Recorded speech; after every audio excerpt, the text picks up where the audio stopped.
Radhe Radhe everyone. Now we discuss the topic number essentials of a valid offer. Point 6. Offer should not contain utter the non-compliance of which would amount to acceptance. Books read करके पढ़ने में बहुत सारे फायदे होते हैं. First, हमारी vocabulary improve होगी. सेकंड, राइटिंग स्किल्स इंप्रूव होगी. तो हमें बुक्स रीड और कहते हैं नए नए वर्ड्स के बारे में पता चलेगा और अच्छे से समझ में आएगा. तो इसलिए बुक्स रीड करने में ज़्यादा बेहतर है, क्योंकि अगर स्टोरी बतानी, स्टोरी तो सभी बता लेंगे, लेकिन जब राइटिंग स्किल्स में आता है, एग्जाम पेपर में हमें लिखना होता है, तो प्रॉब्लम वहाँ पे फेस करना पड़ता है. तो इसलिए बुक्स रीड करके पढ़ने में ज़्यादा इंपॉर्टेंट दीजिए. नॉन कॉम्प्लियंस का मतलब है ना अनुपालन करना, गैर अनुपालन करना, जो कहते हैं आज्ञा का पालन नहीं करता है. डिसओबीडियंस भी बोल सकते हैं हम इसे यहाँ पे नॉन कॉम्प्लियंस को. और which would amount of acceptance. तो ऑफर में क्या आता है नॉन कॉम्प्लियंस, किसी चीज का क्या है अनुपालन ना करना, तो ये भी एक एक्सेप्टेंस, तो एक वैलिड ऑफर नहीं कहलाएगा. Thus one can not say that if acceptance is not communicated by certain time, the offer would be considered as acceptance. तो हम यह नहीं कह सकते हैं कि अगर क्या है एक्सेप्टेंस जो है कम्युनिकेट नहीं हो रहा है बाई सर्टेन, कुछ समय के लिए कम्युनिकेट नहीं हो रहा है टू द ऑफरर के साथ, तो offer would be considered as accepted. तो हम क्या ये नहीं मान लेंगे कि ऑफर एक्सेप्ट हो चुका है. अब थोड़ी टाइम के लिए नहीं कम्युनिकेशन हो रही, तो इसका ये मतलब नहीं है कि हम ऑफर जो ऑफर आया है वो हम उसे एक्सेप्ट कर लेंगे. कम्युनिकेशन जरूरी है किस ऑफरर और ऑफरी के बीच में. एग्जाम्पल 45.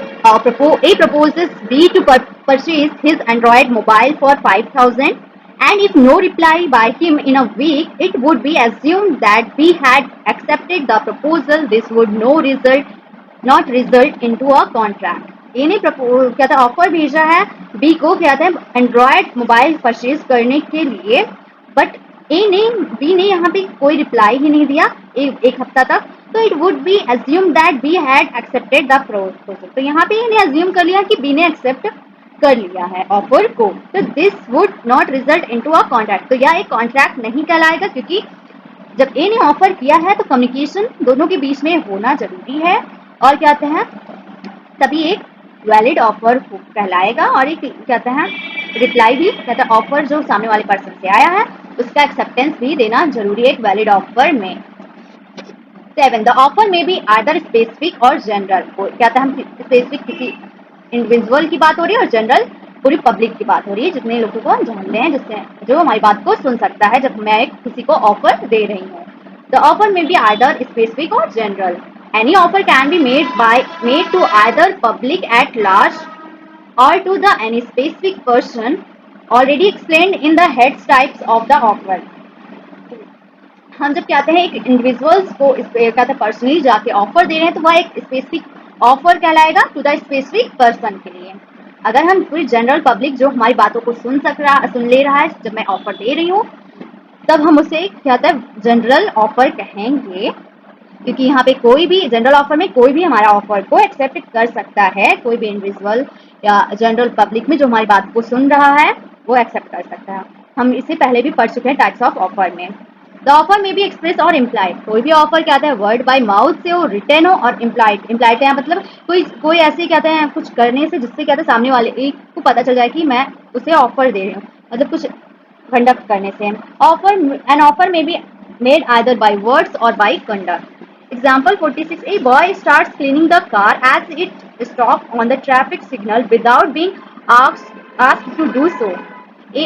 कोई भी लड़का जाता है, हम लोग कार ड्राइव करते हैं तो कहते हैं इस ट्रैफिक सिग्नल्स पे कई सारे कहते हैं छोटे छोटे बच्चे रहते हैं जो आकर कहते हैं डायरेक्ट कहते हैं कार को साफ करने लगते हैं और कहते हैं फिर बाद में कुछ पैसे मांगते हैं. तो कहते हैं ये भी एक तरह का ऑफर हुआ है. और in such circumstances any reasonable man could guess that he expect to be paid for this. ऐसी परिस्थिति में क्या है वो जो लड़का है लड़के ने क्या है गाड़ी को साफ करवा कर किया है, उसको पैसा देना जरूरी है, क्योंकि उसने ऑफर दिया और आपने एक्सेप्ट भी किया है. अगर क्या था जब वो साफ करने जा रहा है तो उससे पहले ही मना कर देते, तो तब ये एक ऑफर, तब क्या था उस एक जो कहते हैं बॉय का हक नहीं होता कि पैसे लेने का. अगर वो साफ कर चुका तो आपको पैसा देना जरूरी है, क्योंकि उसने एक वैलिड ऑफर दिया और आपने एक्सेप्ट वैलिड इम्प्लाइड ऑफर दिया, तो आपने एक्सेप्ट भी किया. Here boy makes an employed offer. यहाँ एक तरह का इम्प्लाइड ऑफर है.